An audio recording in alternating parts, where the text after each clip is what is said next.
ரொம்ப வருத்தமா இருக்குப்பா. தமிழ்நாட்டுல பல பிரச்சனைகள் இருக்கும் பொழுது 2.5 கோடி பேரு சேருங்க, 30% சேருங்க, அதே மாதிரி போனா ஒரு 10 நிமிஷம் வீட்டுல பேசுங்க. பாஜக அதிமுக செய்த துரோகங்களும் செய்ய போகும் துரோகங்களுமா, இவர் எவ்வளவு துரோகம் செய்து கொண்டிருக்கிறார் தமிழகத்திற்கு என்று இல்லாமல் மிக மிக மிக வருத்தமான ஒன்று. 2026 தேர்தல் வருதுன்றதுக்காக இன்னைக்கு நான் ஒரே ஒரு கேள்வி கேட்கிறேன். 5 மாநகராட்சியை சார்ந்த கவுன்சிலர்கள் உடனே பதவி விலக வேண்டும். ஏன்னா அவங்க மேல ஊழல் குற்றச்சாட்டு இருக்கிறது. அந்த பகுதி மக்கள்கிட்ட மணல் அடிச்சா கொள்ள, கிணறு தோண்டன்னா கொள்ள, வீடு கட்டன்னா கொள்ள, செங்கல் வச்சா கொள்ள, ஆக இந்த கொள்ளையெல்லாம் செய்துகிட்டு இருக்கீங்க.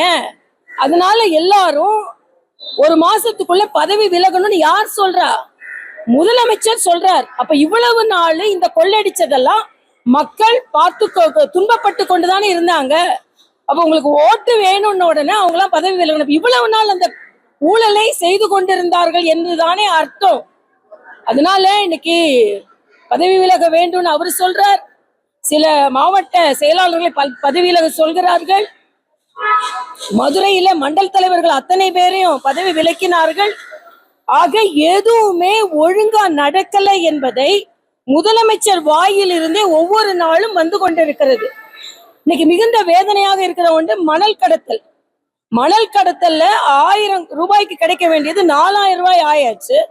மணல் கடத்தலை முடித்து இன்னைக்கு 6 மாசம் அதுக்கு தடை விதித்த உடனே இன்னைக்கு ஜல்லி கடத்துறாங்களாம். எல்லா இடத்துலயும் குவாரிகள்ல மணலாக்கி அதை கடத்தி கொண்டிருக்கிறார்கள்.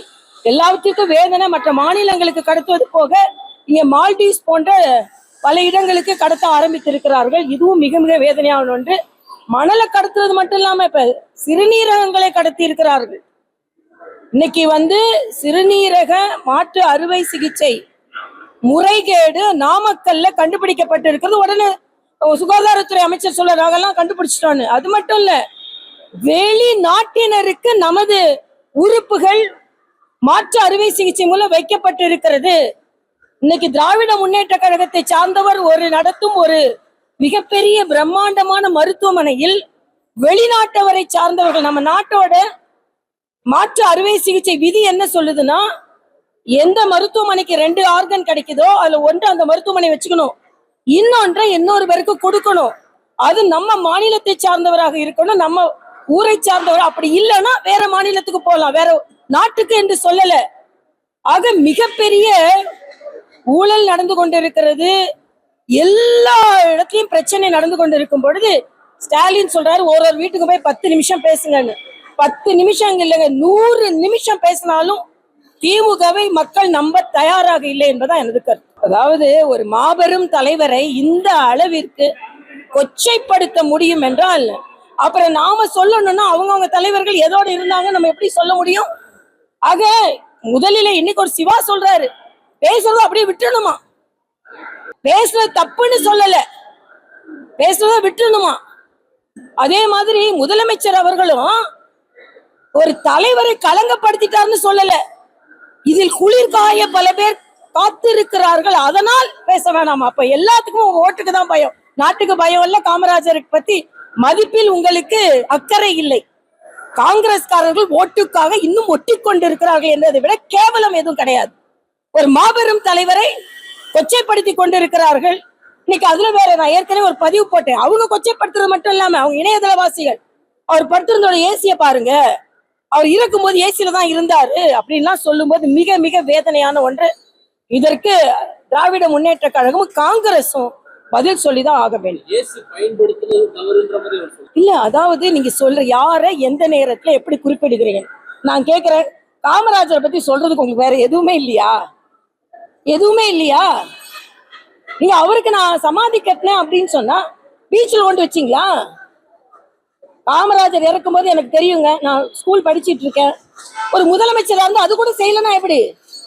ஒரு முன்னாள் முதலமைச்சருக்கு இறுதி மரியாதை செய்ததோட பெருமையா பேசுவீங்களா நீங்க? காமராஜர் பத்தி ஏசி பத்தி சொல்றதுதான் இருக்குதா? காமராஜர் பத்தி எவ்வளவு ஸ்கூல் கட்டினாரு, அணைகள் கட்டினாரு. இன்னைக்கு இருக்கிற பிஹெச்எல் அவரால் தான் வந்தது, ஆவடி தொழிற்சாலை அவரால் தான் வந்தது, ஐஐடி அவரால் தான் வந்தது. இதை சொல்றதுக்கு என்ன உங்களுக்கு? திருச்சி சிவாக்கு பக்கத்துல உள்ள பிஹெச்எல போய் பார்க்க சொல்லுங்க. பிஹெச்எல்ல 2 லட்சம் பேருக்கு வேலை வாங்கி கிடைச்சது காமராஜர்னாலதான். அதனால இவங்களுக்கு சொல்றதுக்கு வேற எதுவும் இல்லையா? நீங்க இல்ல நீங்க அவங்கள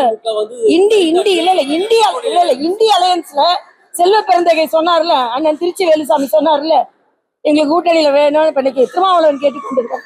அதுக்கு பதில் சொல்லுங்க. நான் எங்களுக்கு அதை பத்தி பெரிய தலைவர்கள் பார்த்துக் கொள்வார்கள், டெல்லியில உள்ள தலைவர்களும் பார்த்துக் கொள்வார்கள். நான் அதை பத்தி பதில் சொல்லவே மாட்டேன்.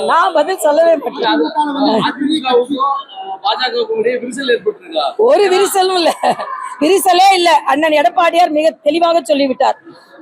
நீங்க கூட்டணி வைக்கும் போது மட்டும் திமுக பாஜக மதவாத கட்சின்னு, ஆனா நாங்க கூட்டணிக்கு மதவாத கட்சி. நான் தான் ஒரு பதிவு போட்டிருந்தேன், காவி சாமின்னு சொல்றாரு.